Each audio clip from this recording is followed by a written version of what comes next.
বিশেষ্য পদের পরিবর্তে যে পদ ব্যবহৃত হয় তাকে সর্বনাম বা প্রোনাউন বলে। ইংরেজিতে আমরা প্রোনাউন বলি। যেমন আমি ইংরেজিতে বোঝাচ্ছি প্রথমে, যেমন আই, ইউ, উই, আওয়ার। আমরা এদেরকে বাংলাতে বলে থাকি আমি, তুমি, আমরা, আমাদের।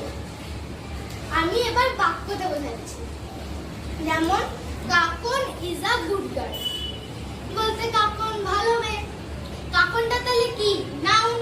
তারপর আবার যাচ্ছি, Kakon goes to school every day.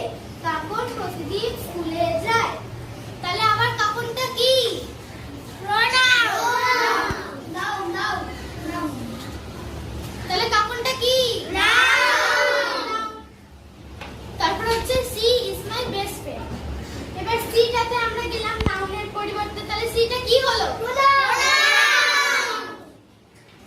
She has a brother, মানে কাকনের একটি ভাই আছে।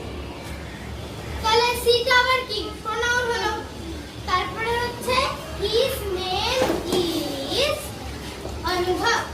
তার মানে হচ্ছে তার নাম হলো অনুভব।